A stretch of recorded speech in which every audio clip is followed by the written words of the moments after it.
आवेश के। अब थोड़ा सा कुछ अलग से पॉइंट यहाँ पर हम लोग समझेंगे, है ना। आवेश से रिलेटेड ये पॉइंट हैं, चलिए देखते हैं। तो किसी निकाय का द्रव्यमान सदैव क्या होता है, धनात्मक। द्रव्यमान हमेशा धनात्मक होता है, ऋणात्मक होता ही नहीं। हमारी वैल्यू, हमारे अंदर से पूरा सब कुछ निकाल लो, हम जीरो हो गए, और जब बचबे नहीं किए तो कहाँ निकालोगे आप, माइनस में हो सकता है। सोचो, इसको नोचना चालू करते हैं यार, इसको खत्म करते हैं, सब खत्म कर लिए, क्या हो गया, शून्य। अब शून्य से क्या कम करोगे, तो द्रव्यमान कभी ऋणात्मक हो सकता है ना, नहीं हो सकता। तो द्रव्यमान सदैव क्या होता है, धनात्मक। लेकिन आवेश क्या होता है, धनात्मक और ऋणात्मक दोनों होता है। ठीक है, तो आपके एनसीईआरटी बुक में एक पॉइंट था, ये मुझे पता नहीं कि द्रव्यमान को क्यों यहाँ पर डाल दिया है, हो सकता है खाली स्थान में पूछ ले। पढ़ रहे थे आवेश, एक लाइन उसमें लिख दिया कि द्रव्यमान सदैव धनात्मक होता है, इसलिए मैंने भी एक वो पॉइंट डाल दिया यहाँ पर, है ना। तो शायद इसी सेंस में दे दिया है कि द्रव्यमान ऋणात्मक नहीं होता, धनात्मक होता है। लेकिन आवेश क्या हो सकता है, धनात्मक और ऋणात्मक दोनों हो सकता है। ठीक है, यहाँ पर अब देखो, जब एक न्यूट्रॉन को एक प्रोटॉन तथा एक इलेक्ट्रॉन में रूपांतरित हो जाता है, तो इस रचना के पूर्व और पश्चात कुल आवेश क्या होता है, शून्य होता है। यह आवेश संरक्षण का उदाहरण है। अभी हम आवेश संरक्षण बताए कि किसी विलगित निकाय का आवेश सदैव क्या होता है, संरक्षित। मतलब आवेश को ना उत्पन्न किया जा सकता है, ना नष्ट किया जा सकता, बदला जा सकता है। ठीक है, तो एक उदाहरण है, आपकी एनसीईआरटी बुक में था, इसलिए मैंने अलग से पॉइंट दे दिया। जैसे एक न्यूट्रॉन होता है, नाभिक में पाया जाता है, कण है। परमाणु की संरचना पढ़े होगे, तो परमाणु के बीच में एक भाग होता है, उसको क्या कहते हैं, नाभिक। नाभिक में क्या पाया जाता है, न्यूट्रॉन और प्रोटॉन। तो न्यूट्रॉन में जो आवेश होता है वो क्या होता है, जीरो होता है। तो कभी कभी न्यूट्रॉन अपने को तोड़ देता है, किसमें तोड़ देता है, इलेक्ट्रॉन में, और किसमें तोड़ देता है, प्रोटॉन में। तो इलेक्ट्रॉन में तोड़ेगा तो इसमें -1 आ जाएगा, और प्रोटॉन में तोड़ेगा तो इसमें क्या हो जाएगा, +1। तो बोलेगे आवेश बन गया। न्यूट्रॉन टूटा तो क्या बन गया, आवेश। पर जोड़ के देखो भैया, पहले इसके पास आवेश कितना था, 0। अभी भी इनको टोटल करोगे तो कितना रहेगा, 0, है ना। तो इसमें नया आवेश बना क्या, नहीं बना, रूपांतरण हुआ। इससे इलेक्ट्रॉन उसमें चले जाएंगे या इसमें चले जाएंगे, तो जिससे में इलेक्ट्रॉन जाएंगे वो धनावेश, वो ऋणावेश हो जाएगा। जिससे इलेक्ट्रॉन में कमी हो जाएगी वो क्या हो जाएगा, धनावेश हो जाएगा। ऐसा है, ठीक है। तो यहाँ यही लिखा है कि जब न्यूट्रॉन जो है इलेक्ट्रॉन में और प्रोटॉन में परिवर्तित होता है, तो क्रिया के पहले आवेश कितना था, 0, और क्रिया के बाद भी आवेश कितना है, 0। मतलब ये आवेश का संरक्षण है ना। इसको केवल समझना है, ज़्यादा ध्यान नहीं देना है आपको। ठीक है, उदाहरण के लिए है। अब हम ऊपर पढ़े ना आवेश का क्वांटीकरण। तो आवेश का क्वांटीकरण सबसे पहले किसने बताया कि जो सबसे छोटा आवेश का मान होता है वो इलेक्ट्रॉन का आवेश होता है ना। जैसे हमारे शरीर में बताया कि सबसे जो छोटी कोशिका होती है वो रॉबर्ट ब्राउन ने बता दिया कि सबसे छोटी संरचनात्मक इकाई क्या है, कोशिका है। इसी तरह से जो आवेश है उसका मान सबसे छोटा होता है, वो मान इलेक्ट्रॉन का होता है। वो किसने बताया था, R.A. मिलिकन, एक साइंटिस्ट है, उन्होंने दिया था ये आवेश का क्वांटीकरण, है ना। अब यहां पर देख लेते हैं अगला। ये भी एक पॉइंट है जहां पर ये आवेश के क्वांटीकरण को बताता है। यदि किसी वस्तु में n1 इलेक्ट्रॉन है, n1 माने कोई संख्या कि 10 इलेक्ट्रॉन है, ऐसा, यह इसमें n1 लिखा है, मैं उदाहरण ले लेता हूं, कितना है, 10। और n2 प्रोटॉन है, माने उसमें 12 प्रोटॉन है, कुछ भी ऐसा मान लेते हैं। ठीक है, तो जो उस पर कुल आवेश है वो n2e हो गया। n2e का मतलब थोड़ा सा समझना कि जो इलेक्ट्रॉन है उसको हम लिखते हैं -e। इलेक्ट्रॉन के आवेश को क्या लिखेंगे, -e, और प्रोटॉन के आवेश को +e लिखते हैं या सिंपल सा e लिख देते हैं। दोनों के आवेश को e से ही दर्शाएंगे।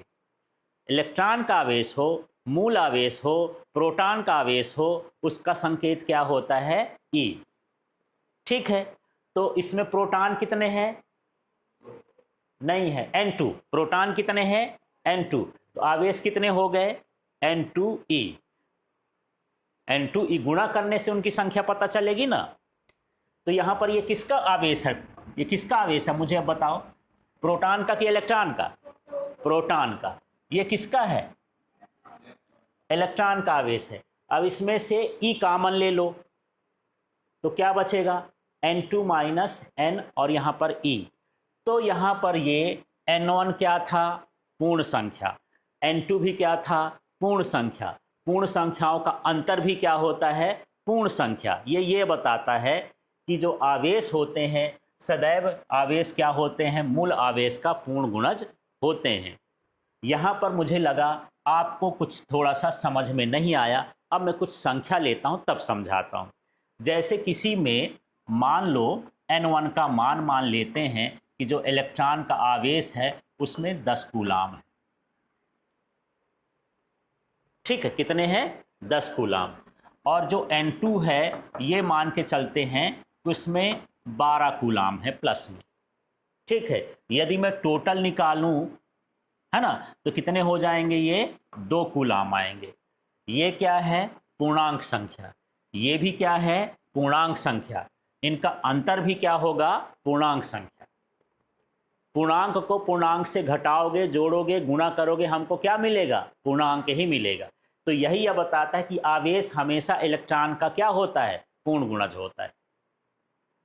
तो इस तरह से यहाँ पर यह समझाया गया है पूर्ण गुणज को, ये आवेश के क्वांटीकरण को। ये किसने बताया था? R.A. मिल्कन ने ये दिया था। ठीक है, तो ये लाइन क्लियर हो गई।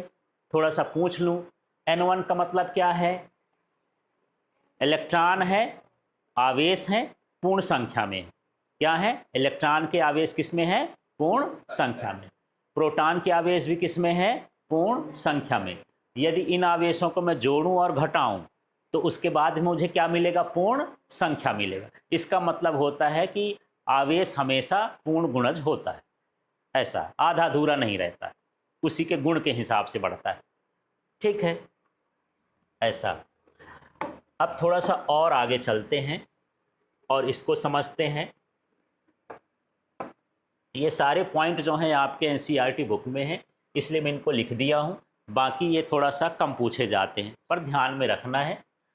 अब देखो, मूल आवेश का मान बहुत कैसा होता है? कम होता है। अभी देखिए 1.6 गुणे 10 की घात -19। -19 का घात का मतलब क्या है? कि बटे में 1 के बाद 19 ठो शून्य है, और बटे में जितना ज़्यादा शून्य होंगे उतना टुकड़ा होगा, छोटा होगा। आवेश को आप खुली आंखों से नहीं देख सकते हो, मतलब आपको उपकरण चाहिए देखने के लिए। तो उसका मान कैसा होता है? बहुत कम होता है, बहुत छोटा होता है। ठीक है, तो बड़े पैमाने में इसे हम छोटे छोटे कण को नहीं देख सकते हैं, है ना। ये सतत प्रतीत होता है। जैसे आपका चेहरा है, बोले यार गाल कितना चिकना चिकना, वास्तव में चिकना है क्या? आप जो है इसको बड़े रूप में देख रहे हो, इसलिए आपको ये जो है पास पास दिख रहा है। जैसे फोटो खींचना, जूम करना, आपका गाल वाल फटा फटा दिखने लगेगा। आपके गाल में भी, आपके चमड़ी में भी छोटे छोटे छेद हैं, पर मैं देखना चाहता हूँ सर जी काहे झूठ बोल रहे हैं, दिखता तो नहीं है छेद इसमें। और नहीं है तो फिर पसीना कैसे निकलता है? इन्हीं से तो निकलता है, छोटे छोटे छेद हैं। गाल में भी तेल जैसे पानी जैसे निकल आता है, माने छोटे छोटे क्या हैं?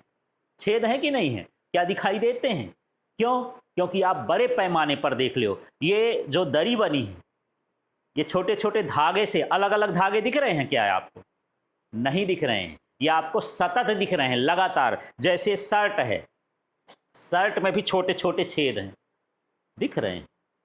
और नहीं दिख रहे हैं, यदि छेद नहीं है तो जब पानी में डुबाते हो तो इस पार से पानी डालते हो तो उस पार का गीला हो जाता है ना, है कि नहीं है?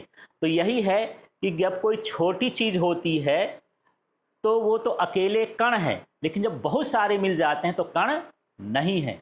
ये बोर्ड है ना, अब इस बोर्ड में ये आवेश लिखा है, तो आवेश कैसे लिखा होगा? छोटे छोटे कणों से मिलकर बना होगा। क्या इसमें कण दिखाई दे रहे हैं? नहीं दिखाई दे रहे हैं, है ना। थोड़ा सा इसको एक काम करते हैं, जितना बड़ा हो सकता है मैं बड़ा करने की कोशिश करता हूँ। अब इससे ज़्यादा तो बड़ा नहीं हो रहा है, और बड़ा करोगे तो इसमें छोटे छोटे पार्टिकल आपको क्या होने लगेंगे? दिखने लगेंगे, है ना। हर शब्द, हर अक्षर एक छोटे बिंदु से मिलके बनता है, और वो बिंदु हमको दिखाई नहीं देता। तो जब हम इसकी मात्रा बहुत ज़्यादा हो जाती है तो कैसे हो जाते हैं? सतत। अभी जैसे आपकी फ़ोटो खींचना हो, है ना, तो आप सब अलग अलग दूर दूर बैठे हैं, आपको आदमी गिन के बता सकता है, हाँ यार ये 7 8 10 लोग ऐसे।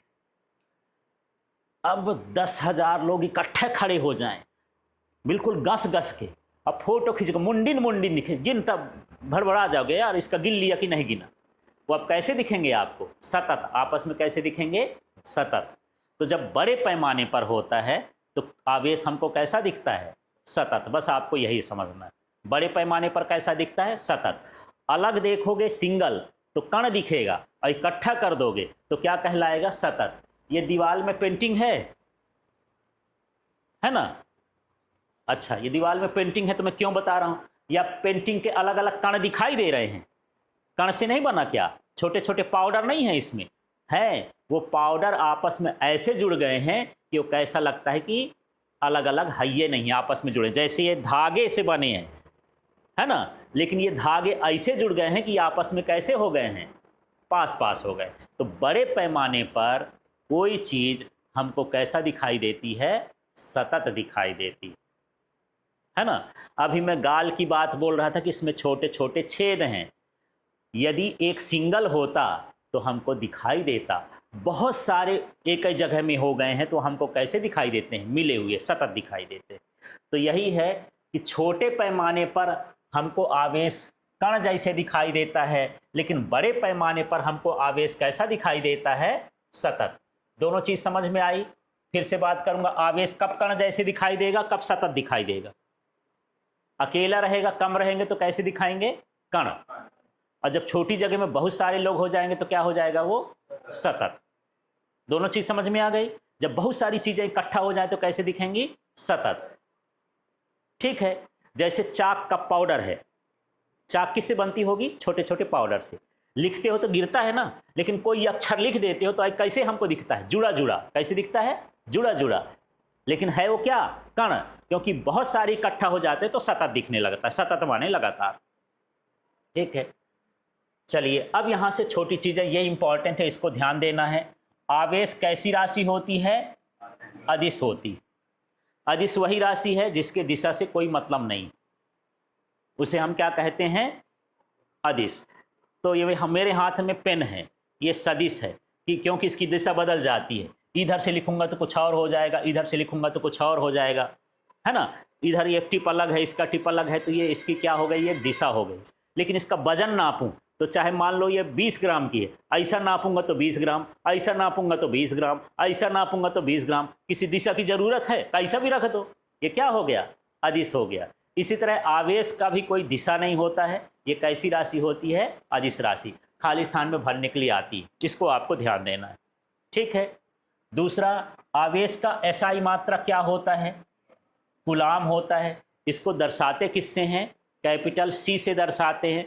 जो भी मात्रक वैज्ञानिकों के नाम में रखे जाते हैं उनके मात्रक कैपिटल में होते हैं। तो कूलाम भी एक वैज्ञानिक है, अभी कूलाम का नियम पढ़ेंगे, उसके नाम पर रखा गया है, इसलिए इसका मात्रक क्या है? कूलाम। मात्रक जिससे हम नापते हैं। जैसे मुझे बोलना तो इसको बोले कि यह 10 सेंटीमीटर, तो मैं सेंटीमीटर जो बोलता हूँ उसका क्या कहलाया?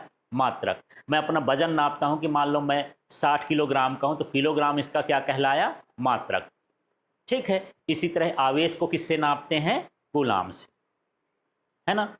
अब थोड़ा सा आगे बढ़ जाते हैं और इसको समझते हैं, छोटी छोटी चीज़ों को और जान लें। यहाँ पर आपको ध्यान देना है कि इलेक्ट्रॉन का आवेश हो या प्रोटॉन का आवेश हो, इसका मान क्या कहलाता है? मूल इकाई या मूल आवेश। इलेक्ट्रॉन के आवेश को क्या बोलेंगे? मूल आवेश। या प्रोटॉन के आवेश को भी क्या बोल सकते हो? मूल आवेश। ठीक है। मूल आवेश का जो मान होता है ये कितना होता है? 1.6 गुणे 10 की घात -19 कूलाम। ये इंपॉर्टेंट पॉइंट है ना। यदि आपको मूल आवेश का मान पूछेगा तो यही देना है, इलेक्ट्रॉन का आवेश पूछेगा तो यही देना है, प्रोटॉन का आवेश भी पूछेगा तो यही देना है। ये तीन चीज़ों तरह से पूछ सकता है। समझ में आया? किसका किसका? प्रोटॉन का आवेश और इलेक्ट्रॉन का आवेश और मूल आवेश। ठीक है। आवेश को या तो कैपिटल क्यू से या स्मॉल क्यू से दर्शाते हैं। तो स्थिर वैद्युतिकी में कहीं भी क्यू आए तो क्यू का मतलब अब क्या समझना है? आवेश। तो स्मॉल में हो सकता है, कैपिटल में हो सकता है। इसका जो विमी सूत्र होता है वो एटी होता है ना, एम्पियर और टाइम होता है। ये ऐसे होता है, धारा जो होती है, धारा होती है क्यू अपॉन टी। तो यदि मुझे क्यू निकालना हो तो क्या हो जाएगा? इसका तिर्यक गुणा क्यू इक्वल टू क्या हो जाएगा? बताओ ना भाई, क्यू इक्वल टू क्या हो जाएगा? गुणा कर दोगे तो इस side Q equal to I T. अच्छा, मन में लग जाता है, बोल दूंगा तो गलत तो ना हो जाए। अब इसका विमी सूत्र निकालना है, तो धारा का विमी सूत्र होता है एम्पियर और समय का होता है टी, इसलिए इसका विमी सूत्र क्या बन गया? ए टी, क्यू का विमी सूत्र, है ना। अच्छा, अब यहाँ पर हम ये समझते हैं कि एक कूलाम आवेश क्या है। यदि किसी तार में 1 एम्पियर की धारा 1 सेकेंड तक प्रवाहित हो तो उसमें आवेश का मान कितना हो जाता है? 1 कूलाम। इससे बना है परिभाषा, देखो। आई माने क्या है? धारा, और टी माने क्या है? समय। धारा का मान कितना मान रहे हो? 1 एम्पियर, और समय का मान कितना मान रहे हो? 1 सेकेंड। तो यही पढ़ दो, आई का नाम लो धारा। यदि 1 एम्पियर की धारा, फिर इसका नाम लो, 1 सेकेंड तक प्रवाहित हो तो उसमें बहने वाले आवेश का मान कितना होगा? 1 कूलाम। इनका मात्रक लिख देते हैं, देखो। आवेश का मात्रक कूलाम, धारा का मात्रक एम्पियर, समय का मात्रक सेकेंड। परिभाषा याद नहीं करते, इन्हीं से बनाते हैं। देखो क्या बोलो, बोलो तो। यदि 1 एम्पियर की धारा 1 सेकेंड तक प्रवाहित हो तो उसमें आवेश का मान 1 कूलाम होता है। ऐसे भी बोल सकते हो, यदि 1 सेकेंड तक 1 एम्पियर की धारा प्रवाहित हो तो उसमें आवेश का मान 1 कूलाम होता है। यहाँ से भी बोल सकते हो, 1 कूलाम आवेश वह है जिसमें 1 एम्पियर की धारा 1 सेकेंड तक प्रवाहित होती है। परिभाषा फिक्स नहीं है, आपको बोलना है, इनका नाम तो लेना है, आगे पीछे जहाँ दाएं बाएं जैसे करना हो। बस ये समझना कि ये धारा है, ये समय है और ये आवेश। बोल लोगे? हाँ तो बोलो, यहाँ से बोलो, क्या बोलोगे? यदि 1 एम्पियर की धारा 1 सेकेंड तक प्रवाहित हो तो उसमें आवेश का मान कितना होता है? 1 कूलाम होता है ना। ये 1 कूलाम, तो हम तो पढ़ लिए कि आवेश का मात्रा कूलाम है, पर कूलाम कितना होता है? कूलाम इतना ही होता है। 1 एम्पियर की धारा 1 सेकेंड तक प्रवाहित कर दो तो जितना आवेश का मान होगा वो क्या कहलाएगा? 1 कूलाम कहला जाएगा, है ना। ये उसकी परिभाषा हो गई। अब देखो, 1 कूलाम आवेश का मान ये भी आता है 6.25 गुणे 10 की घात 18 इलेक्ट्रॉन होते हैं। माने 1 कूलाम आवेश को बनाने के लिए इतने इलेक्ट्रॉनों की आवश्यकता होती है। जैसे 1 मीटर बनाने के लिए सेंटीमीटर के 100 टुकड़े चाहिए। 100 सेंटीमीटर, सेंटीमीटर सेंटीमीटर कितनी बार जोड़ दो? 100 बार, तब क्या बनेगा? 1 मीटर बनेगा। वैसे इतने इलेक्ट्रॉन इकट्ठा कर लो तब जाके क्या बनेगा? 1 कूलाम, है ना। तो 1 कूलाम का मान होता है 6.25 गुणे 10 की घात 18 इलेक्ट्रॉन। फिर यहाँ 1 माइक्रो कूलाम है, तो माइक्रो जहां भी आ जाए उसका मतलब 10 की घात -6 होता है। ये म्यू का मान होता है। म्यू का मतलब, इसको म्यू पढ़ते हैं, क्या पढ़ते हैं? म्यू। और इसका मान कितना रहेगा? 10 की घात -6। ठीक है। कभी कभी कोई मान बड़े होते हैं तो बड़े मान को छोटा करने के लिए इसका इस्तेमाल करते हैं। और यदि m लिखा हो तो ये होता है मिली। क्या? मिली। और मिली का मतलब, m का मतलब क्या होता है? 10 की घात -3। चाहे मैं माइक्रोमीटर कह दूं माने 10 की घात -6 मीटर, माइक्रोग्राम कह दूं माने 10 की घात -6 ग्राम, ये लग जाएगा माने 10 की घात -6 आ गया। और मिली का मतलब 10 की घात -3 हो गया।